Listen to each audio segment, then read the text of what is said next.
What began as an exciting appearance by music icon Cher on The View quickly spiraled into one of the most unexpected and explosive live television moments in recent memory, a clash so electric, so raw, that viewers across the country were left stunned, and producers backstage were reportedly scrambling to cut the feed as the situation erupted beyond control.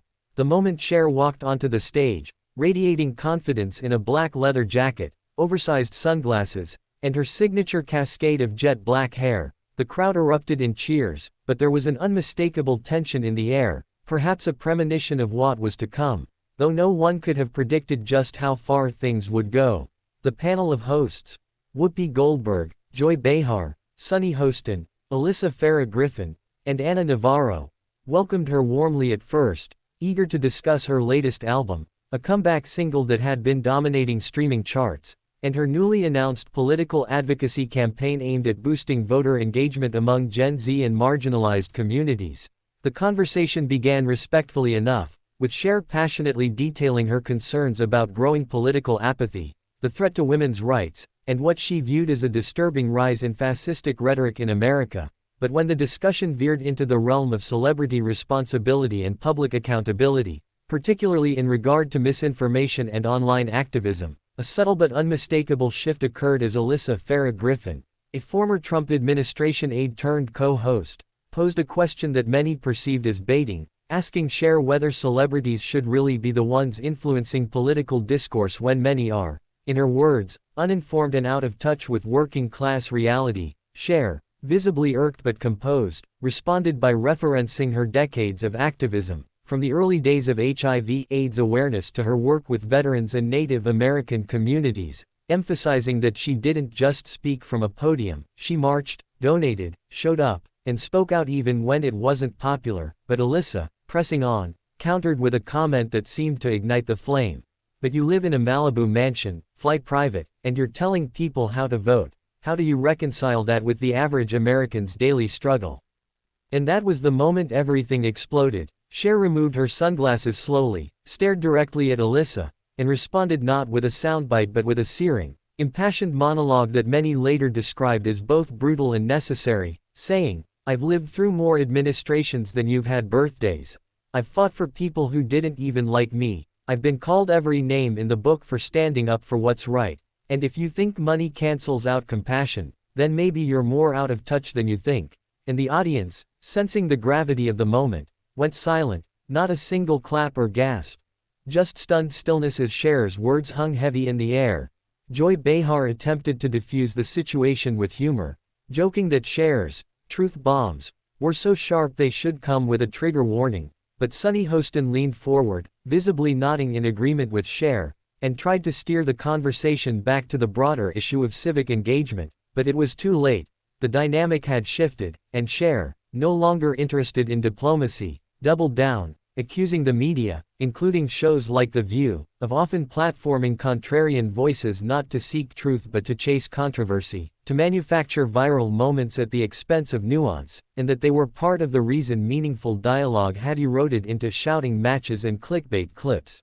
Alyssa, now visibly defensive, interrupted, saying that if Cher didn't respect opposing views, she shouldn't be on a panel show, to which Cher snapped back, "I respect facts, not talking points dressed up as opinions," prompting audible gasps and scattered applause from the audience. Producers were reportedly whispering frantically through earpieces, trying to determine whether to go to commercial or let the segment ride out. But before any decision could be made, Whoopi Goldberg leaned in with a rare edge in her voice and attempted to mediate, saying, "We can't do this yelling thing.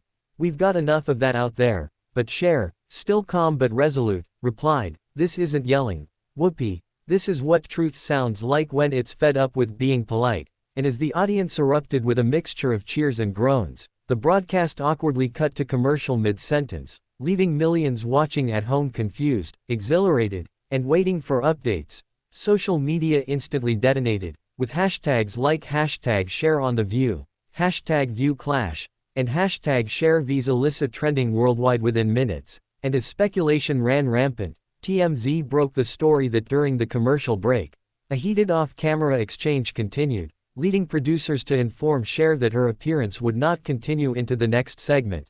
effectively removing her from the rest of the show.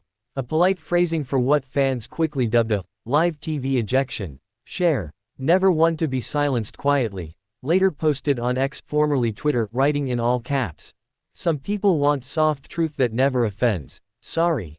I'm not built that way," and within the hour, her tweet had been shared hundreds of thousands of times, sparking debates across all media platforms about censorship, celebrity activism, and the increasingly blurred line between journalism and entertainment.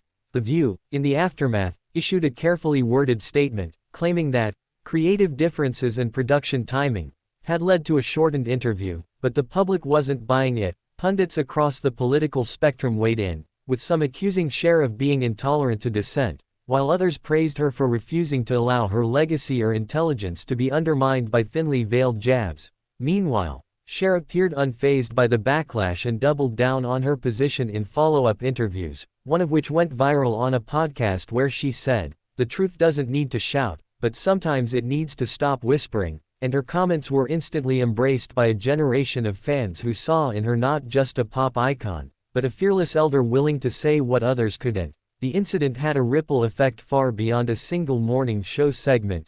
Viewership for The View spiked the following week, but the tone of the show shifted palpably, with producers reportedly instructing hosts to avoid confrontation that escalates into Cher-level volatility, and in private circles, network insiders were now grappling with the reality that unfiltered voices like Cher's, while risky, were also magnetic, raw, and, ironically, what viewers now craved in a media environment so sanitized it often felt disconnected from truth. In the weeks that followed, think pieces flooded major outlets with headlines like, "Did Cher break the View?" and "The Last Diva Standing," and public debate raged on about whether shows like The View could remain relevant if they continued to penalize authenticity. But for Cher, the moment marked yet another chapter in a life defined by defiance. She didn't just survive the storm, she became it, and in doing so, reminded the world that even in a culture addicted to comfort and consensus, sometimes the most radical act is to speak the truth and refuse to sit down when asked.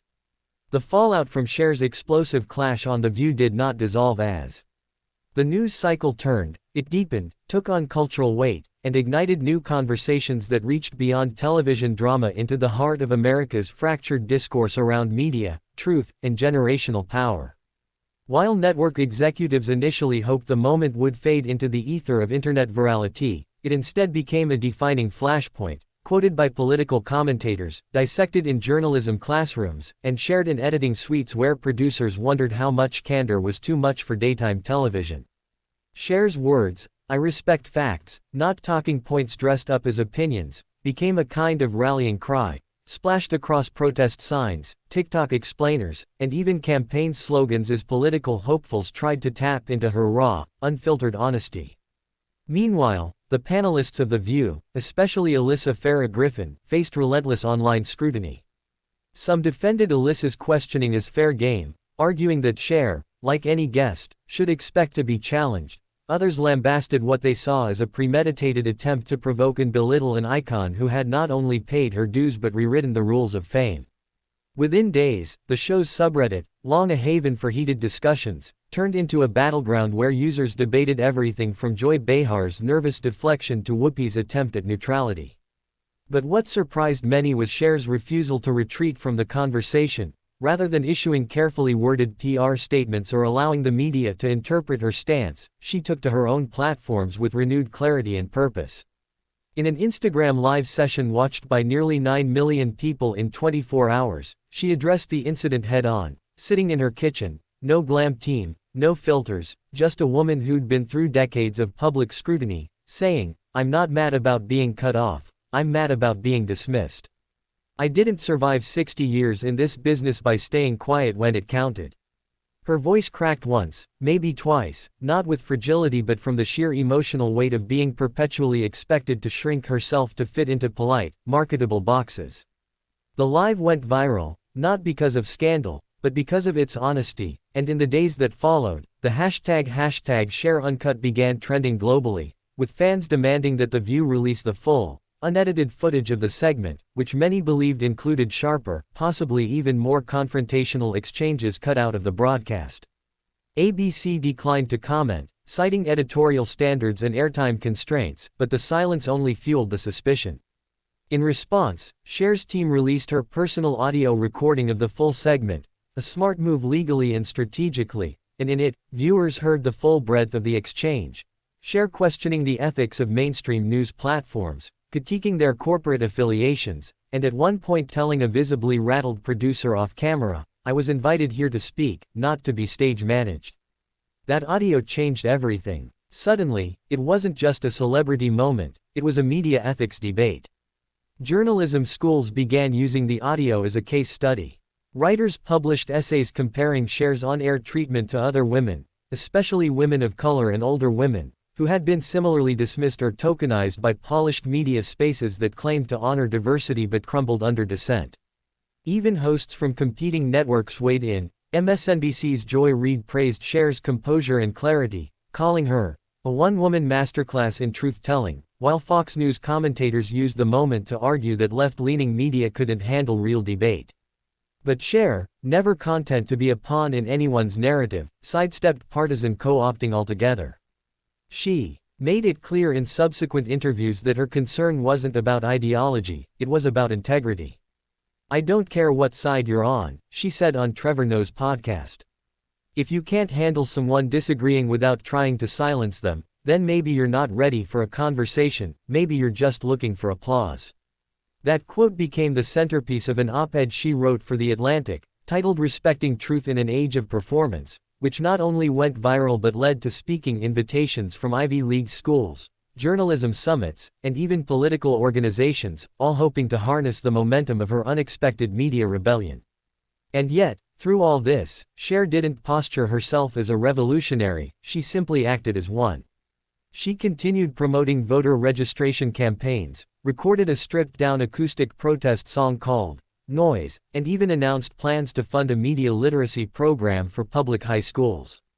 Critics who once dismissed her as just a pop star in sequins were now calling her America's reluctant truth-teller, and though Cher laughed at that label, it stuck. Meanwhile, back at The View, ratings remained high, but the atmosphere had changed. Segments grew more cautious. Topics were treaded lightly. Producers quietly began holding longer pre-interview meetings with guests to ensure alignment, and behind the scenes, several staffers reportedly bristled at what they saw as a post-Cher clampdown on spontaneity. Yet for all the controversy, something undeniable had shifted. Viewers were watching differently now, listening for authenticity, searching for cracks in the performance. Cher had broken the spell. Not with scandal, but with clarity. And in doing so, she didn't just exit the show, she walked into the cultural bloodstream, her voice louder than ever.